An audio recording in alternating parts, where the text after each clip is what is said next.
നമസ്കാരം പ്രിയപ്പെട്ട കൂട്ടുകാരെ, ബ്രീസ് ലേണിംഗിലേക്ക് എല്ലാവർക്കും സ്വാഗതം. ഇന്ന് നമ്മൾ കേരള SCERT സിലബസിലുള്ള 9ാം സ്റ്റാൻഡേർഡിലെ ഹിന്ദി വിഷയം ആസ്പദമാക്കിയുള്ള ക്ലാസിൻ്റെ 1ാം ഭാഗം ആരംഭിക്കുകയാണ്.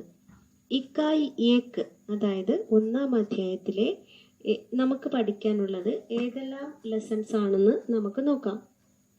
ഇക്കായ് ഏക്ക് ഫസ്റ്റ് ലെസൺ പുൽ ബനി थी माँ, नरेंद्र पुंडरीक कविता. Second lesson TV Varun Grover पटकथा. थर्ड लेसन पक्षी और दीपक मुक्तिबोध कहानी. TV वरुण ग्रोवर कहानी. ഇങ്ങനെ 4 ലെസൺസ് ആണ് ഇക്കായ് ഏക്കിൽ നമുക്ക് പഠിക്കാൻ വേണ്ടി ഉൾപ്പെടുത്തിയിട്ടുള്ളത്. അതിലെ ആദ്യ പാഠം ആയ പുൽ ബനി थी माँ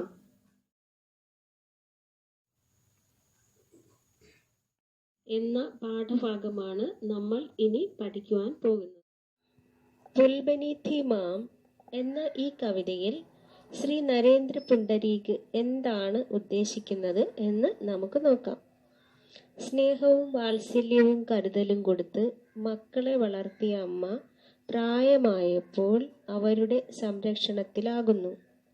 വാർദ്ധക്യത്തിലും താൻ മക്കൾക്ക് ബാധ്യതയാകരുതെന്ന് ഒരുപാട് ആഗ്രഹിക്കുന്ന അമ്മ,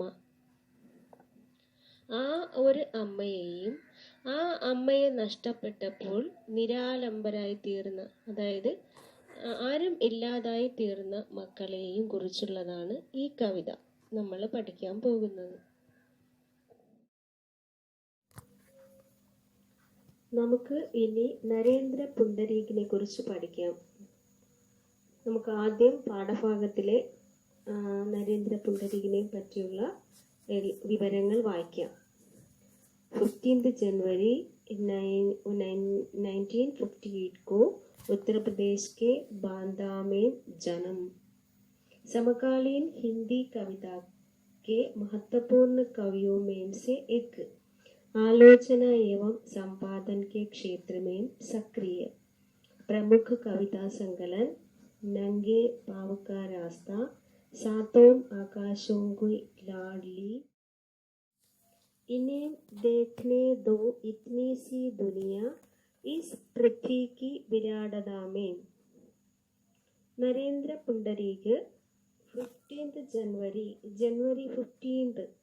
15 जनवरी 1958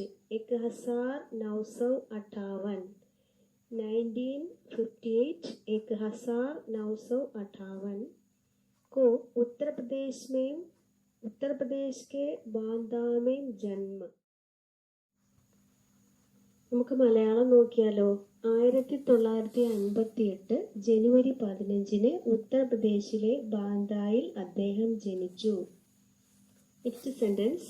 സമകാലീൻ ഹിന്ദി കവിതാക്ക് മഹത്വപൂർണ്ണ കവിയോ മേം സെ ഏക്, അതായത് സമകാലീന ഹിന്ദി കവിതാരംഗത്തെ പ്രമുഖ കവികളിൽ ഒരാളാണ് അദ്ദേഹം. ആലോചന ഏവം സമ്പാദൻ കെ ക്ഷേത്ര മേ സക്രിയ ഹെ, നിരൂപണം അതുപോലെ തന്നെ പ്രസാധനം എന്നീ മേഖലകളിൽ സജീവ സാന്നിധ്യമാണ് അദ്ദേഹത്തിന് ഉള്ളത്. പ്രമുഖ കവിതാ സങ്കലൻ നംഗേ പാവ് കാ രാസ്ത, सातों आकाशों की लाडली, इन्हें देखने दो इतनी सी दुनिया, इस पृथ्वी की विराटता. പ്രമുഖ കവിതാ സംഗ്രഹങ്ങൾ താഴെ പറയുന്നവയാണ്. നംഗേ പാവ് കാ രാസ്ത, സാത്തോം ആകാശോं की लाडली, इन्हें देखने दो इतनी सी दुनिया, इस पृथ्वी की विराटता में. ഇത്രയുമാണ് അദ്ദേഹത്തിൻ്റെ പ്രധാന കവിതാ സംഗ്രഹങ്ങൾ. പ്രിയപ്പെട്ട കൂട്ടുകാരെ, കവിതയിലേക്ക് കടക്കും മുമ്പ് നമുക്ക് പേജ് നമ്പർ 7 കൊടുത്തിരിക്കുന്ന ഹൈക്കു കവിത ഒന്ന് നോക്കാം. ഹൈക്കു കവിത എന്താണെന്ന് കൂട്ടുകാർക്ക് അറിയാമല്ലോ. 3 വരികൾ മാത്രമേ ഹൈക്കു കവിതയിൽ കാണാറുള്ളൂ. ഹൈക്കു കവിത എന്താണെന്ന് പിന്നെ നമുക്ക് നോക്കാം. അപ്പോൾ നമുക്ക് കവിതയിലെ മീനിങ് എന്താണെന്ന് പരിശോധിക്കാം. मैया की आई वृद्धाश्रम से चिट्ठी, कैसे हो बेटा.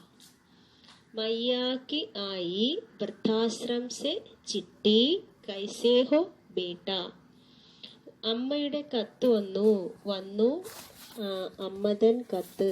കഹാസെ വൃദ്ധാശ്രമത്തിൽ നിന്ന്. എന്താണ് കത്തിൽ എഴുതിയിരുന്നത്? കൈസേ ഹോ ബേട്ട. ക്യാ ലിഖാ താ ഉസ്മേ? കൈസേ ഹോ ബേട്ട, സുഖമാണോ മോനെ. മയ്യാ കി ആയി വൃദ്ധാശ്രം സെ ചിട്ടി കൈസേ ഹോ ബേട്ട. അപ്പൊ നമുക്ക് ഈ ഹൈക്കു കവിത എന്താണെന്ന് നോക്കാം. 3 വരികളിലായിട്ട് എഴുതപ്പെടുന്ന കവിതാരൂപമാണ് ഈ ഹൈക്കു കവിത.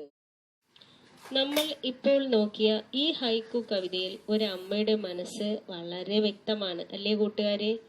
വൃദ്ധാശ്രമത്തിൽ കഴിയുന്ന അമ്മയുടെ കത്ത് മകന് കിട്ടി. അതിൽ എഴുതിയിരിക്കുന്നല്ലോ അമ്മ. എന്താ എഴുതിയിരിക്കുന്നത്? മകനെ സുഖമാണോ എന്നാണ് അമ്മ ചോദിക്കുന്നത്. സ്വന്തം കുടുംബത്തിൽ നിന്ന് ദൂരെ വൃദ്ധാശ്രമത്തിൽ കഴിയുമ്പോഴും ആ അമ്മയുടെ മനസ്സ് എന്താ? തൻ്റെ പുത്രന്റെ കൂടെ തന്നെയാണ്. കൂട്ടുകാർ ശ്രദ്ധിക്കുന്നില്ലേ? തൻ്റെ പുത്രന്റെ ഏറ്റവും വലിയ സന്തോഷമാണ് അമ്മ ഇവിടെ ആഗ്രഹിക്കുന്നത്. ഇന്ന് നമുക്കറിയാം നമ്മുടെ സമൂഹത്തിലെ വൃദ്ധരുടെ അവസ്ഥ എന്താണെന്നുള്ളത്. എല്ലാവർക്കും അറിയാമല്ലോ, കൂട്ടുകാർക്കും അറിയാം. അപ്പൊ ഈ വൃദ്ധരായ മാതാപിതാക്കള് എന്നും അവർക്കൊരു ബാധ്യതയാണ് എന്നുള്ള രീതിയിലാണ് ഇപ്പോഴും ഈ സമൂഹം, അല്ലെ? എല്ലാവരും അങ്ങനെയാണെന്ന് പറയാൻ സാധിക്കില്ല. എങ്കിലും വീട്ടിൽ അവരെ സംരക്ഷിക്കാൻ മക്കൾ ആഗ്രഹിക്കുന്നില്ല. അതുകൊണ്ടാണല്ലോ വൃദ്ധാശ്രമങ്ങൾ കൂടിക്കൊണ്ടിരിക്കുന്നത്. അപ്പൊ ഈ മക്കൾ അവരുടെ ഭാരം ഇറക്കി വെക്കാൻ വേണ്ടിയിട്ട് അവർ എന്ത് ചെയ്യുന്നു? മാതാപിതാക്കളെ സാധാരണയായി വൃദ്ധാശ്രമത്തിലേക്ക് അയക്കുന്നുണ്ട്. അങ്ങനെ അവർ അവിടെ കഴിയുമ്പോഴും അവർ തങ്ങളുടെ മക്കൾക്ക് വേണ്ടി തന്നെയാണ് ഓരോ ദിവസവും ഓർക്കുന്നതും. മക്കൾ നന്നാവാൻ വേണ്ടിയാണ് ആ മാതാപിതാക്കൾ ആഗ്രഹിക്കുന്നത്. അപ്പൊ ഈ ഹൈക്കു കവിതയിൽ നിന്നും നമുക്ക് മനസ്സിലാക്കാൻ സാധിക്കുന്നതും ഇത് തന്നെയാണ്. കൂട്ടുകാരെ, നമുക്ക് പാഠഭാഗത്തിലേക്ക് പോയാലോ? ബനി थी माम नरेंद्र पुंडरीक. हम भाइयों के बीच पुल बनी थी माम, जिसमें आए दिन दौड़ती रहती थी बेधड़क. बिना किसी हरी लाल बत्ती के हम लोगों की छुक छुक छक छक. पिता के बाद हम भाइयों के बीच पुल बनी माम अचानक नहीं टूटी, धीरे धीरे टूटती रही. हम देखते रहे और मानते रहे कि बुढ़ा रही है माम. माम के बार बार कहने को हम मानकर चलते रहे. उसके बूढ़े होने की आदत और अपनी हार आवाज में धीरे धीरे टूटती रही माम.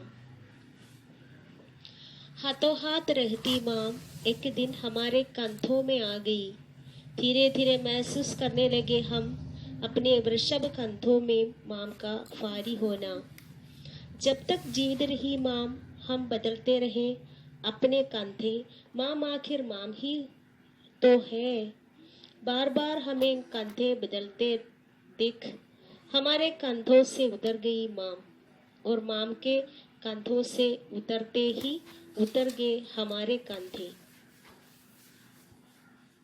കൂട്ടുകാരെ, നമുക്കിതിന്റെ മലയാളം ഭാഗത്തേക്ക് പോയാലോ? പ്രിയപ്പെട്ട കൂട്ടുകാരെ ശ്രദ്ധിക്കുക. ഹം ഭായിയോं के बीच पुल बनी थी माम. ഹം ഭായിയോं के बीच ഞങ്ങൾ സഹോദരങ്ങൾക്കിടയിൽ. പുൽ ബനി थी മാം, പുൽ പാലം, ബനി थी മാം പാലമായിരുന്നു അമ്മ. ഞങ്ങൾ സഹോദരങ്ങൾക്കിടയിൽ പാലമായിരുന്നു അമ്മ. ഹം ഭായിയോं के बीच पुल बनी थी माम, जिसमें आए दिन दौड़ती रहती थी बेधड़क. ജിസ്മേം ആയേ ദിൻ എപ്പോഴും അതിലൂടെ. ബേധടക് ദൗഡ്തി രഹതി ഥി. ജിസ്മേം ആയേ ദിൻ ദൗഡ്തി രഹതി ഥി ബേധടക്. എപ്പോഴും അതിലൂടെ തടസ്സമില്ലാതെ ഓടിക്കൊണ്ടിരുന്നു. ബിനാ കിസി ഹരി ലാൽ ബത്തി കെ. ഹരി ग्रीन, लाल रेड कलर, बत्ती लाइट. बिना किसी हरी लाल बत्ती के हम लोगों की छक हम लोगों की ചുക്ക് ചുക്ക് ചക്ക് ചക്ക്.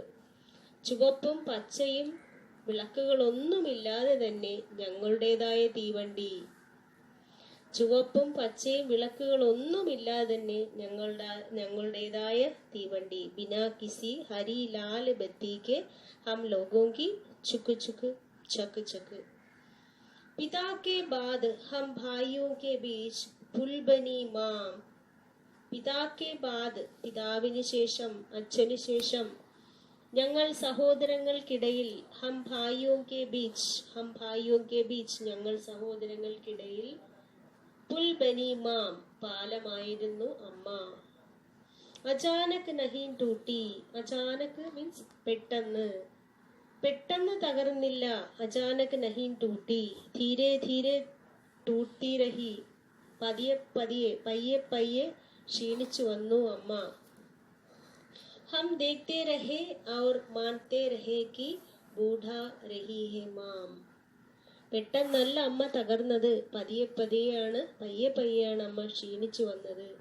ഞങ്ങൾ കണ്ടുകൊണ്ടിരുന്നു. ഹം ദേഖ്തേ രഹേ ഔർ മാൻതേ രഹേ കി ബൂഢാ രഹി ഹേ മാം. പതിയെ ഞങ്ങൾ കണ്ടുകൊണ്ടിരുന്നു. അമ്മ തളർന്നുകൊണ്ടിരിക്കുകയാണ്, ക്ഷീണിച്ചുകൊണ്ടിരിക്കുകയാണ്. ഞങ്ങൾ കണ്ടുകൊണ്ടിരുന്നു, അറിഞ്ഞുകൊണ്ടുമിരുന്നു. വൃദ്ധയായി കൊണ്ടിരിക്കുകയാണ് അമ്മ. മാൻതേ രഹേക്ക് ബൂഢാ രഹി ഹെ മാം. അമ്മ വയസ്സായിക്കൊണ്ടിരിക്കുന്നു, വൃദ്ധയായിക്കൊണ്ടിരിക്കുന്നു എന്ന് നമ്മൾ മക്കൾ തിരിച്ചറിഞ്ഞു. Next stanza. മാം കെ ബാർ ബാർ കഹനെ കോ ഹം മാൻകർ ചൽത്തേ രഹേ. അമ്മ ആവർത്തിച്ച് വീണ്ടും അമ്മയുടെ പറച്ചിലിനെ ഞങ്ങൾ മനസ്സിലാക്കി നടന്നിരുന്നു. ഹം മാൻകർ ചൽത്തേ രഹേ.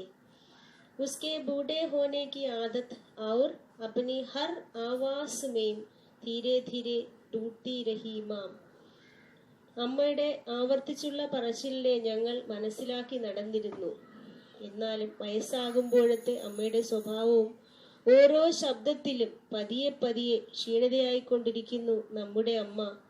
അങ്ങനെ ആയിരിക്കെ പെട്ടെന്ന് ഒരു ദിനം അമ്മ നമ്മളുടെ ചുമലിലായി.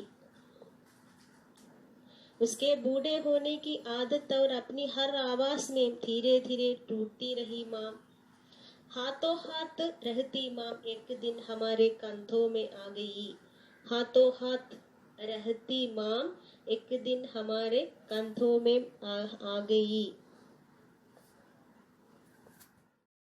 हाथों हाथ रहती माम एक दिन हमारे कंधों में आ गई.